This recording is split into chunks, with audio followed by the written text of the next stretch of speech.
안녕하십니까.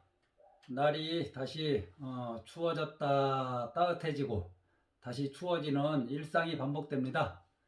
건강한 몸과 마음으로 매일 각자의 행복 텃밭을 일궈 나가는 인생을 살아가시길 기도합니다.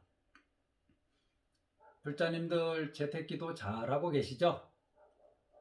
하루에 많은 양을 하는 것보다 매일 조금이라도 꾸준히 하는 것이 이 기도의 요체입니다. 지금부터 말씀드리는 내용은 굉장히 쉽고 또 당연한 것인데 글로 또 문자로 접하면 상당히 어렵습니다. 특히 불교의 여러 한자, 한문 용어가 뒤섞인 글을 보면 머리가 지끈지끈해지는 경우도 있습니다. 가벼운 마음으로 한번 들어보십시오. 제가 아주 당연한 말을 아주 당연하게 하겠습니다. 우리가 살면서 불현듯 한 번씩 떠오르는 질문이 있는데 그것은 나는 누구인가 일 것입니다. 역대 많은 석학들, 공부 많이 하신 분들, 철학자들, 이 분들이 다 자기 나름대로 해답을 내놓았지만 그것이 누구에게나 다 이렇게 납득이 되는 것은 아니죠. 부처님 역시 이 질문에 대해서 아주 많이 대답해 주셨습니다. 부처님의 답은 무엇이냐?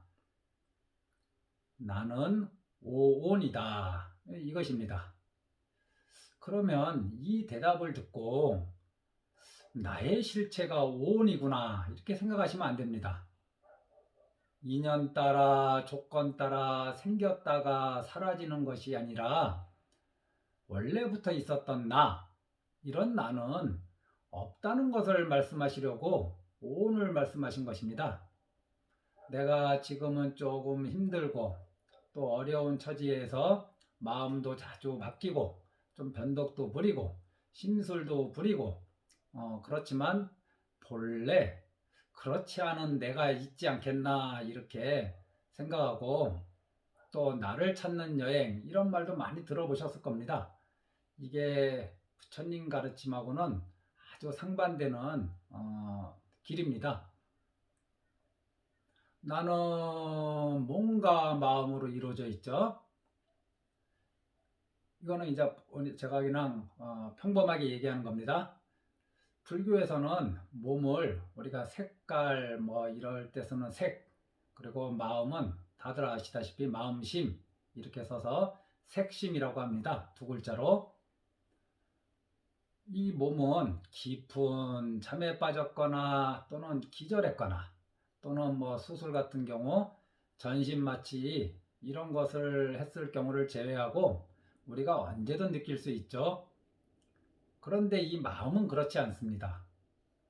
마음은 느끼고 지각하고 화내고 자애롭고 뭐 욕심내는 이런 어떤 작용이 없으면 우리는 그 마음 자체를 인식하지 못합니다. 마음은 오직 작용할 때만 무슨 마음이다, 어떤 마음이다 이렇게 알 수 있을 뿐입니다. 우리가 나다 라고 말할 때 그 나는 이 몸 전체를 가리키거나 마음 자체를 가리키는 경우가 많습니다. 몸의 일부나 마음의 작용은 나의 것 이렇게 인식하죠. 예를 들면 이 몸에 대해서는 이 팔을 나라고 생각 안 합니다. 그냥 나의 팔이라고 생각하지. 머리 역시 나의 머리 이렇게 생각하고 이 마음에 대해서도 마음 자체는 나지만은 느낌이나 감정일 경우에는 나의 느낌, 감정, 뭐 나의 생각, 나의 의지 뭐 이렇게 생각을 합니다. 우리가 흔히 마음을 말할 때는 이 한문으로 마음 심자를 쓰는데 이 마음을 다시 네 가지로 나누어 말할 때는 수, 상, 행, 식으로 말합니다. 그래서 몸을 말하는 이 색과 마음의 그 수, 상, 행, 식 이렇게 합하면 5가지가 되잖아요. 이것을 불교에서는 오온이라고 부릅니다. 그래서 나는 누구인가 라고 할 때 부처님은 오온이다 이렇게 얘기하십니다. 그럼 이 오온은 어떤 경우에도 항상 있는 것이고 절대 바뀌지 않는 것이고 이것이 나라고 할 만한 것인가? 이제 이것을 우리가 공부해야죠. 느낌이나 감정 이것을 수라고 합니다. 또 지각하는 마음, 또 인식하는 마음 이것을 상이라고 하죠. 그리고 뭐 용서한다, 뭐 가지고 싶다, 누구를 미워한다, 뭐 이렇게 의지가 깃든 마음을 우리는 행이라고 부르고 또 대상을 아는 것 이것을 식이라고 정의합니다. 이것이 수상행식의 정의입니다. 종합하면 색, 수, 상, 행, 식 이 5가지를 오온이라고 부르죠. 오온할 때 이 온이 뭐냐? 모임이나 뭐 무덕이라는 뜻이라고 합니다. 무덕이니까 한계가 아니라는 뜻이죠. 예를 들면 이 몸을 뜻하는 색 여기에 무더기를 뜻하는 온 이렇게 해서 이제 이걸 색온이라고 부르는데 다들 아시다시피 몸은 피, 근육, 뼈 뭐 이렇게 여러 인연물이 모이고 쌓여서 만들어진 무더기 아닙니까? 조금만 이해하면 아주 당연한 표현입니다. 뭐 수상행식도 마찬가지겠죠. 감정을 나타내는 그 수 이것만 해도 하나만 있는 것이 아니죠. 즐거운 감정도 있고 괴로운 감정도 있고 즐겁지도 않고 괴롭지도 않은 감정이 있는 것이고 뭐 즐거운 감정 하나만 놓고 봐도 이것이 불현듯 이런 즐거운 감정이 생기는 것이 아니라 이 감정이 생기기까지 여러 가지 조건들 여러 가지 인연들이 모이고 쌓인 그 무더기 거기에서 감정이 나오는 거 아닙니까? 그래서 이것을 수온이라고 합니다. 상온, 행온, 식온 다 마찬가지입니다. 중요한 점은 부처님께서 왜 오온이라는 말씀을 하셨는가입니다. 이 오온을 나로 알고 집착하기에 그 오온은 조건에 의한 것이요. 인연의 무덕이요. 그래서 인연이 있을 때는 있는 듯 보여도 인연이 닿으면 사라지는 것이어서 거기에 나다, 뭐 나라고 할 것이 없다는 것을 알려주시려고 말씀하신 것입니다. 우리 몸만 보면 태어난 다음에 성장하고 늙어가죠. 주름살도 생기고 뭐 피부도 조금 탄력을 잃어갑니다. 그리고 또 몸 안에 병도 생기고 그러다가 죽음에 이르게 됩니다.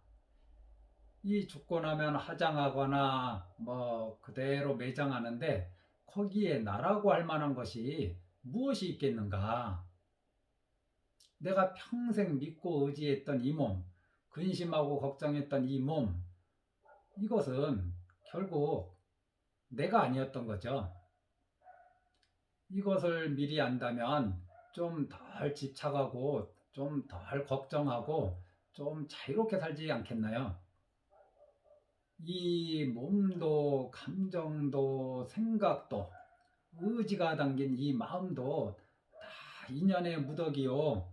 인연이 닿으면 사라지는 것이니 느낌도 나가 아닙니다. 생각도 나가 아닙니다. 이 오온을 공부할 때 오온의 짝꿍 항상 같이 생각해야 될 것이 바로 무상, 고, 무아입니다. 이것을 삼, 법, 인 이렇게 얘기하죠. 뭐 같은 말로 하나 더 붙이면 이제 공함을 알아야 합니다. 이 몸은 무상하다. 이 몸은 불만족스러움 투성이고 그래서 괴롭다. 괴로움 투성이다. 이 몸은 나라고 할 것이 아니다. 이 몸은 공하다. 이렇게 우리가 관찰하고 또 그렇게 분명히 알라고 부처님께서 말씀하십니다. 수상행식, 그러니까 감정, 인식, 의지의 마음, 또 어떤 대상을 아는 것, 이 수상행식도 마찬가지죠. 반야신경을 보면 색즉 시공, 이게 색이 그대로 공하다.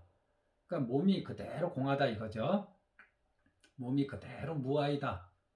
몸은 무아이다. 몸은 무상하다. 몸은 괴로움 투성이다. 몸은 공하다 이런 뜻이죠. 그러면서 수상행식 역부여시 이런 말 나옵니다. 느낌, 인식, 의지의 마음, 대상을 아는 것, 이 수상행식도 또한 그러하다 말씀하신 것이 바로 이것입니다.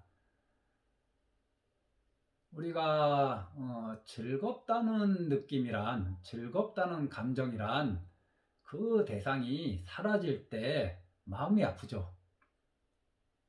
그래서 그것과 다시 만나고 싶어하는 욕구가 있는 것을 말합니다. 괴롭다는 느낌은 그 대상이 생겨날 때부터 괴롭죠. 그래서 처음부터 그것과 떨어지고 싶어하는 욕구가 있는 것입니다. 이 욕구로 인해 여러 가지 업을 짓게 됩니다. 느낌, 감정은 수상행식 여기에서만 말하는 게 아니라 12연기에도 나오죠. 사념처에도 나옵니다. 이 12연기의 한 축을 이룬다는 것은 이것이 윤회를 하는데 매우 큰 영향을 끼친다는 것이고, 이 감정에 치우칠 때 크고 작은 업을 짓기 때문에 보통 많은 악업을 짓죠. 부처님께서 이 수에 대해서, 감정에 대해서 말씀하신 법문이 아주 많습니다. 몸, 느낌, 마음, 법, 이거를 한문으로 신수, 신법 이렇게 해서 이제 사념처 네 가지 우리가 공부해야 될 것인데, 그 중에 하나가 그 수념처 아닙니까? 그만큼 이 느낌이니 감정이니 하는 것은 불교 공부, 불교 수행에 있어서 매우 중요한 내용입니다. 또한 이 느낌, 감정에 대한 경계의 말씀으로 두 번째 하살의 비유를 말씀하셨죠. 이 수 다음 나오는 이 상에 대해서 직접 말씀하신, 아주 그냥 다이렉트로 말씀하신 대표적인 경전이 금강경입니다. 이 상을 아상, 인상, 중생상, 수자상으로 나누어 이 상에 떨어지는 것을 아주 경계하셨습니다. 이 잘못된 상에 떨어지면은, 또 상에 떨어지면은, 상에 집착하면은 악업을 짓게 됩니다. 역시 이것도 윤회에 큰 역할을 하죠.